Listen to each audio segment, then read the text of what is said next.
नमस्कार दोस्तों, before exam में आप सभी का स्वागत है।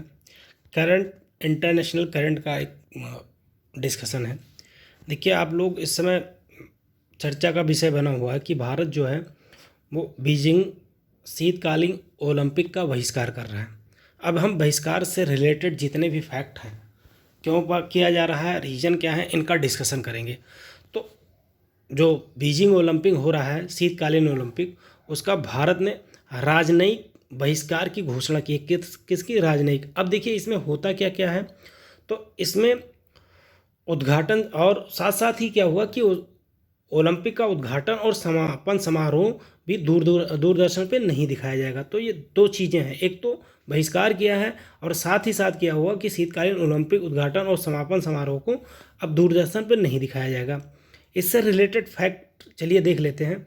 तो पहले तो ये समझते हैं कि जो बहिष्कार हुआ है उसके मुख्य बिंदु कैसे हो सकते हैं। इसमें भारत जो है, भारत अपना दूत नहीं भेजेगा उद्घाटन में और समापन समारोह में। नंबर एक तो क्या होगा कि इसमें भाग लेने के लिए कोई नहीं जाएगा, केवल भाग लेने के लिए एक एथलीट भेजा जाएगा।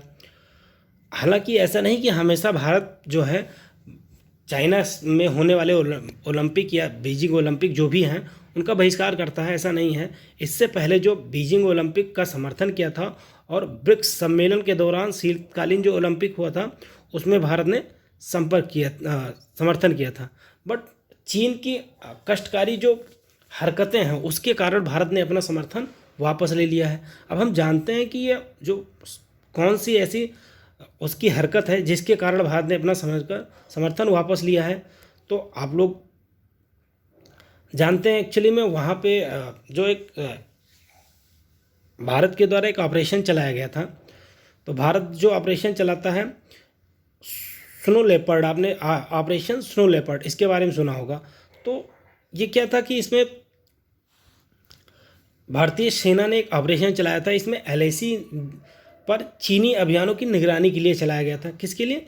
चीनी अभियानों की निगरानी के लिए चलाया गया था।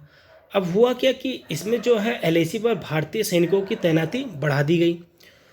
जब उनकी तैनाती बढ़ा दी गई तो इस ऑपरेशन में का जो नेतृत्व कर रहे थे वो कर्नल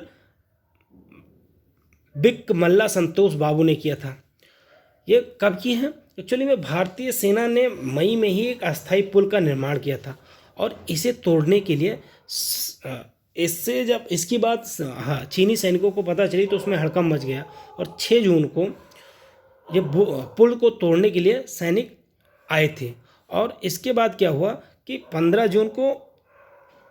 जून 2020 को एक चीनी अतिक्रमण को हटाया जाना जारी रखा।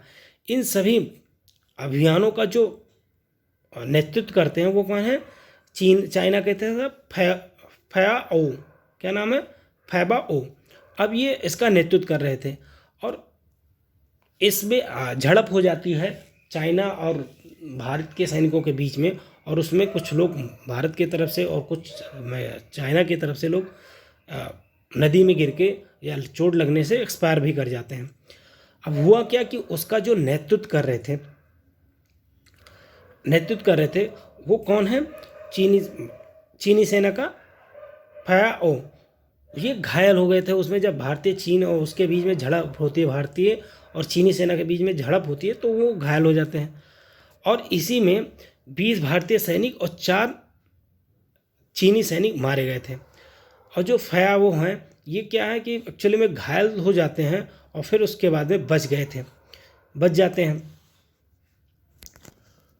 चीन को इस तथ्य को स्वीकार करने में 8 महीने लग जाते हैं। संघर्ष के दौरान उसके सैनिकों की मौत हुई थी, यह वो स्वीकार ही नहीं करता है। अब देखिए, ऐसा नहीं है कि चीन का विवाद से कोई लेना देना नहीं है, उसके साथ बहुत से विवाद है। अभी आप और चर्चा में विषय में रहा है कि जो यूरोपीय देश हैं या अमेरिका हैं या विश्व के अन्य जो देश हैं वो शीतकालीन ओलंपिक का बहिष्कार कर रहे हैं। और वो अपने अपने तरीके से, एक्चुअली में चीन का जो खराब मानवाधिकार रिकॉर्ड है उसको देखते हुए इन्होंने बहिष्कार किया है।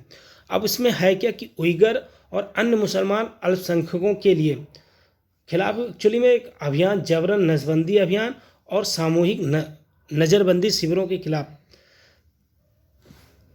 ये निर्णय लिया गया है। जिसमें इन बीजिंग ओलंपिक का बहिष्कार किया जा रहा है। तो ये ऐसे रिलेटेड फैक्ट थे और ऐसे ही फैक्ट हम रोज़ एक ना एक लाते रहेंगे। और हमारे साथ बने रहने के लिए आप हमारे चैनल को सब्सक्राइब करें और ज़्यादा से ज़्यादा शेयर और लाइक करें। Thank you.